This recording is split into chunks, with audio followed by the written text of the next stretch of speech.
Give me a minute. I want to talk about this article in the Times. This is the Sunday Times. Today is Tuesday, August 20th. So I'm a little behind on my reading. This is a great article by a guy named Matthew Campbell, who was up in northeast Ukraine and interviewed some of these conscripts that have been taken prisoner by the Ukrainians. So what everybody should know about the situation in Kursk is that the Ukrainians have taken about 2,000 plus, it's probably closer to 3,000 prisoners at this point. And they've just encircled effectively or cut off the supply lines to another 2,700 estimated troops in Russia. And so we're expecting more prisoners of war coming out of this space. Who are these prisoners? See, Russia they put all their eggs in one basket. The army is all in Ukraine, and it's a 1,000-kilometer front line, and they are using men up at barely the rate that they can replace them. So they cheated, because that's what Russia does. It cheats all the time, right? There's another 1,000 kilometers of border with Ukraine and Russia that they basically left undefended because they don't have the men to defend it. So who did they put in the trenches there? A bunch of kids. In Russia, when you graduate high school or university, you got to do 1 year mandatory service. They call it conscription. And so these kids and these conscripts are never to be used in foreign wars. That was a legislative correction to the issues in the Afghan conflict. So you got all these kids in these trenches that have no combat experience, no combat training, and suddenly 12,000 Ukrainians with their tanks and APCs and rocket launchers come rolling across the border. And in talking to them, there is one consistent, there are multiple consistent themes in what Matthew Campbell found in talking to these kids.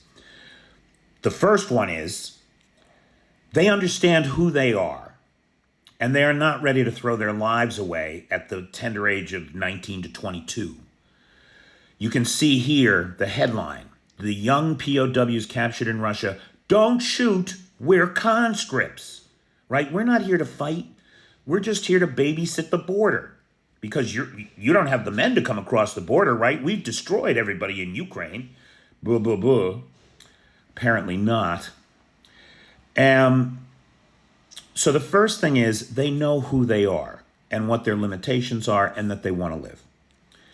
The second thing is the very first thing that happened when the Ukrainians came across the border, in every one of their personal stories that Matthew Campbell quotes in this article, the first thing that happened was their commanders fled and their last order was no retreat. Number 3, consistency. They've all been lied to about a lot of shit. One of those things is they've been told that if they're taken captive, they'll be tortured and summarily executed.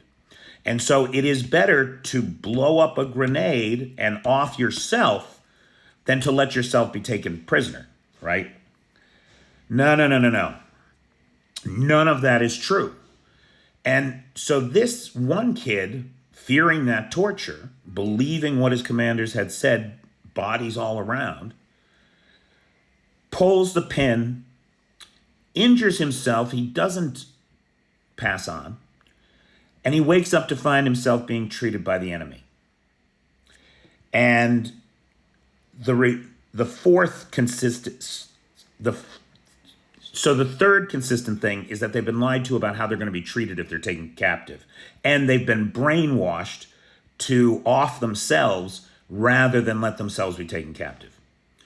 Now they get captured, and what happens?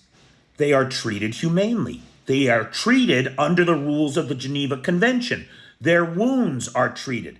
They are fed. There is a consistent story from all of these kids about how well they're being treated by the Ukrainians. One kid said that on the long bus ride to the prison, they stopped at a shop and the soldiers with their own money bought them cigarettes and pastries and drinks and that kind of thing.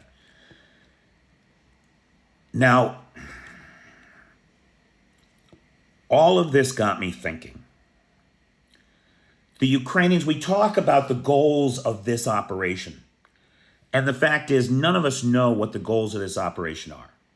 The fact is that probably every single goal that people have thrown out that could be part of the maximalist goals of the operation could in fact be part of the maximalist goals of the operation. Right up to capturing the nuclear plant even. We don't know. But for all the things that people have talked about as goals of this operation, I think that not only are probably all of them to one degree or another correct, if you will, but the Ukrainians are up to more than just that. All the things we've thought of, no. There's more shit that they're doing in the background. And it occurred to me, you have these young kids whose brains are still developing, and you show them how they've been lied to and you treat them well. You give them access to social media and world news so that they can see how the world sees Russia right now. After a few weeks of talking and exposing the reality of the world we live in to these kids that have been living in an information vacuum, and then you say to them, they're corrupt. They're liars. They were willing to throw you and your life away to line their own pockets. You, as a young Russian, don't you want to be proud of Russia?